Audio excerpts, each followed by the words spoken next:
BJP नेताओं और कार्यकर्ताओं ने बीजेपी कार्यकर्ताओं पर हुए हमले के प्रतिवाद में और हमलावरों की गिरफ्तारी की मांग को लेकर गुरुवार को चोपड़ा थाने के दासपारा थाने पर विरोध प्रदर्शन किया। गौरतलब है कि घिरनी गांव ग्राम पंचायत के कोटगाछ इलाके में बीजेपी कार्यकर्ताओं पर हमले का आरोप तृणमूल से जुड़े बदमाशों पर लगा है। बुधवार रात हुई इस घटना को लेकर इलाके में तनाव फैल गया। स्थानीय सूत्रों के मुताबिक रात में जब गांव के कुछ युवक और भाजपा कार्यकर्ता और समर्थक सड़क से गुजर रहे थे, आरोप है कि उसी समय 25 से 30 लोगों की हथियारबंद तृणमूल समर्थित बदमाशों का एक समूह ने अचानक उन पर हमला कर दिया। इस हमले में कई भाजपा कार्यकर्ता गंभीर रूप से घायल हो गए। पता चला है कि घायलों में भाजपा के 3 नंबर मंडल के अध्यक्ष प्रदीप रॉय का पुत्र भी शामिल है। बीजेपी के सिलीगुड़ी संगठनात्मक जिला उपाध्यक्ष असीम बर्मन ने दासपारा थाने पर विरोध कार्यक्रम में हिस्सा लेकर तृणमूल के खिलाफ कड़ा गुस्सा जताया। उन्होंने प्रशासन को कड़ा संदेश देते हुए कहा, हम आज चौकी इंचार्ज को साफ साफ बताने आए हैं कि जिसने भी ये किया है उसके खिलाफ सख्त कार्रवाई करें। तृणमूल को चेतावनी देते हुए असीम बाबू ने कहा, 4 तारीख को नतीजे आने के बाद भारतीय जनता पार्टी का दौर शुरू हो गया है। टीएमसी के गुंडे और क्रिमिनल ताकतें भूल रही हैं कि उन्होंने पिछले 15 सालों में क्या किया है। ये आतंकवाद अब और नहीं चलेगा, उनकी दिन खत्म हो गई हैं। जो लोग आतंकवाद पैदा कर रहे हैं उनमें से हर एक को 15 साल के लिए जवाब देना होगा। আছে এদের অভ্যাস, মানে এরা ভুলেই গেছে সরকারে আর ওরা নেই। এখন বর্তমানে যে আমাদের নতুন সরকার এসছে, নতুন সরকারের মুখ্যমন্ত্রী আমাদের দলের যে নেতাদের যেরকম বার্তা দিচ্ছে সবসময় শান্তিটা বজায় রাখতে এবং এলাকা যেন সুস্থ থাকে এবং এই সমাজে যেন সবাই সুস্থভাবে পরিবেশে চলাফেরা করতে পারে, দোকানঘাট বাজার যেন সবসময় খোলা থাকে। তৎসহ তৃণমূলের মস্তান বাহিনী বা দাদাদের বারবার বলে দিচ্ছে সরকার থেকে, তো দাদাগিরি আর চলবে না, করবেন না।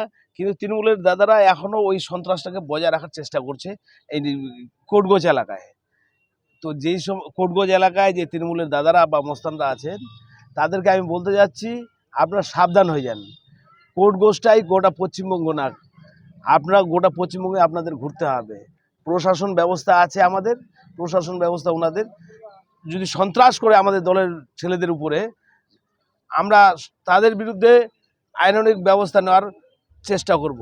পরিষ্কার কথা। কারণ হচ্ছে আপনারা জানেনই এলাকাটা দাসপাড়া এলাকা, ঘিন্নিগা এলাকা, এটা কিন্তু শান্তির এলাকা। যদি নতুন করে সন্ত্রাস তৈরি করার চেষ্টা করে ওনারা, আমরাও বসে থাকবো না। আমরা প্রশাসনের মাধ্যমে তাদের ব্যবস্থা নেওয়ার বলবো। হ্যাঁ, আমাদের উচ্চ নেতৃত্ব বলতে কি জেলার ভাইস প্রেসিডেন্ট আমাদের সামনে আছে এখানে। কারণ হচ্ছে উনি জানে, জেলা প্রেসিডেন্ট সহ সবাই জানে, দেখছে ব্যাপারটা বিচক্ষণভাবে, এলাকাটাকে শান্তি রাখার বার্তা দিচ্ছে দলীয়ভাবে। এবং আমরাও এখানে বলছি সবাইকে, আপনারা নিজ নিজ বাড়ি যাবেন শান্তি মতো এবং নিজ নিজ কাজে ব্যস্ত থাকবেন। কারণ হচ্ছে তৃণমূলের দাদারা যে মস্তানি মারছে বা অশান্ত করার চেষ্টা করছে, আমরা প্রশাসনকে জানাবো। আমরা আমাদের হাতে আইন তুলে নেব না। কারণ হচ্ছে আইনের মধ্যে চলবে, প্রশাসন সেটা ব্যবস্থা নেবে সন্ত্রাসদের বিরুদ্ধে।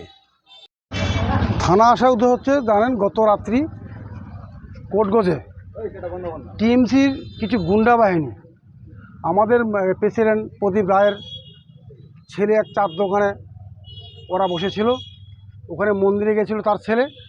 আসার সময় প্ল্যানিং করে তাদের উপর আগে তো কথা বিতর্ক হয়, কথা কাটারি হয়, তারপর হামলা করা হয়। প্রদীপের ছেলে একটু আহত হয়েছে। কালকে আমাদের হসপিটালে ট্রিটমেন্ট করার পরে তার নামে কেস হয়েছে টিএমসির ক্রিমিনাল তাদের বিরুদ্ধে। এই নিয়ে জনগণ এখানকার খুব ক্ষুব্ধ। যারা 15 বছর টিএমসি সরকার থাকাকালীন এই এলাকায় ত্রাস সৃষ্টি করছিল, সন্ত্রাস সৃষ্টি করছিল, এদের ধান্দা হচ্ছে ধরো মারো খাও, কোথায় কাটমানি আছে, কোথায় কার বাগান দখল করবে, কার দোকান বন্ধ করবে, এই চলছিল। আজ আমরা এখানে আসলাম আমাদের ক্যাম্পে, যে ইনচার্জ আছেন তাকে আমরা পরিষ্কার বললাম যে যারা এই কাজ করেছে টিএমসি আমরা শেষ, 4 তারিখের পরে ভারতীয় জনতা পার্টি যাবো না, তা আপনি এদের বিরুদ্ধে ব্যবস্থা নিন। উনি আশ্বাস দিলেন এদের বিরুদ্ধে ব্যবস্থা নেবেন। আর আমাদের যারা লোক এসছে তাদেরকে আমি বলছি, আপনাদের বার্তা দিচ্ছি যে ভারতীয় জনতা পার্টি জানেন 4 তারিখে আসার পরে সারা পশ্চিমবাংলার শান্তি। সব ব্যবসায়ীতে আরম্ভ করে সব ভ্যান চালা, রিক্সা চালা, হাটে বাজারে পান দোকানে সবাই এক করে বলছে বিজেপি আসার পরে আমরা শান্তিতে আছি, সেই শান্তি আমরা বজায় রাখবো। আমাদের যারা কার্যকর্তা আছে সবাইকে বলছি, নিজ বাড়িতে গিয়ে যার যে ব্যবসা বাণিজ্য করবে, আমরা অন্যায় করতে যাব না। পুলিশ তাদের বিরুদ্ধে ব্যবস্থা নেবে যারা অন্যায় করছে। টিএমসির যারা গুন্ডা বাহিনী, এখনও বলছি, এরা ভুলে যাচ্ছে। এরা ভাবছে 15 বছর যা করেছে এখনও আছে, তার সেটা মানে ওদের মানে এখনও ওরা ভাবতে পারছে না যে সন্ত্রাসী, এই যে সন্ত্রাস, যে এখনও ওরা মানে টিকে আছে, ওরা এখনও করবে, সেই দিন ওদের শেষ। তাই আপনাদের মধ্যে বলছি পুলিশ প্রশাসন ব্যবস্থা নেবে, আর আমাদের লোকগুলোকে বলছি শান্তি বজায় রাখো, এইটুকুই আমার বক্তব্য। যারা সন্ত্রাস করেছে তারা টিএমসি দল করতো, টিএমসি গুন্ডা হয়নি, ক্রিমিনাল হয়নি, তাদের নাম সবাই জানে, নাম ধরে কেস করা হয়েছে। তাই তাদেরকে সাবধান করছি, এখনও যারা আছে সাবধান হয়ে যাক। এটা বিজেপি পার্টি সরকার, এখানে এক জনগণের উন্নয়ন চলবে, শান্তি চলবে, সবাই শান্তি ব্যবসা বাণিজ্য করবে, একসাথে আমরা থাকবো, ধর্মবর্ণ নির্বিশেষে একসাথে চলবো। আর যারা সন্ত্রাস সৃষ্টি করছে 15 বছর, তাদের হিসাব হবে, এইটুকুই বার্তা। আমাদের এটা কিছু করার না। এরা আসছে, আমাদের জেলার কাছে বলা হয়েছে, আমাদের ভাইস প্রেসিডেন্ট তাকেও বলা হয়েছে যে আমরা যদি সন্ত্রাস করতাম, যেহেতু ওরা 2 তারিখে যেটা করেছিল, পুলিশ প্রশাসনের এই পুলিশ প্রশাসন আমাদেরকে অত্যাচার করে আমাদের লোককে কোর্ট গেছে, এই কয়েকজন ছেলে ধরা দিয়েছিল, কিন্তু সেই পুলিশ এখন আমাদের সরকার আমাদের হয়ে কাজ করবে। আমরা আইন তুলে নিব না, যেহেতু আমার ছেলেকে ওরা মারপিট করেছিল পুরা পরিকল্পনাভাবে কয়েকজন, সবাই যে টিএমসি গ্রামের সে লোকজন না, আমাদের গ্রামে মুসলমান ভাইরা আসছিল, ওরা আমাদেরকে অনেক সাথ দিয়েছে, কিন্তু ওরা পরিকল্পনা করেছে সবাই, কিন্তু আমি টিএমসির নাম বলতেছি না, কয়েকজন যারা নাম করা আছে, যে হাসিবুল ওয়ান্টেড, এই মেরা, এই জিয়ারুল, এরাই সব করতেছে, ঘিরনিকাটাকে অশান্তি করার চেষ্টা করতেছে।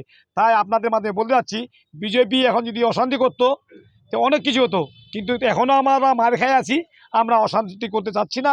পুলিশ প্রশাসনকে আমরা ওইটাই দিনে আসলাম, সবাই আসছে, এখানে দেখলেন অনেক লোকজন আসছে, হিন্দু মুসলমান সবাই মিলে আসছি। পুলিশ বলতেছে আমরা ব্যবস্থা আমরা করব, আমাদের শান্তি চাচ্ছি, আপনারা পার্টির কাজ করবেন, পার্টির কোনো যদি অসুবিধা হয়, কেউ যদি আপনাদেরকে বলবেন, আইন হাতে নেবেন না, পুলিশের মাধ্যমে আমরা করব। আর আরেকটা বলতেছি, যাদের সমস্যা আছে, আমরা ভাইস প্রেসিডেন্টের কাছে আমরা ব্যবস্থাটা বলতেছি, যে কোনো জিনিসের ব্যবস্থা হলে আমরা ভাইস প্রেসিডেন্টকে বলবো এবং সমস্যা আমরা মেটার চেষ্টা করব। ধন্যবাদ।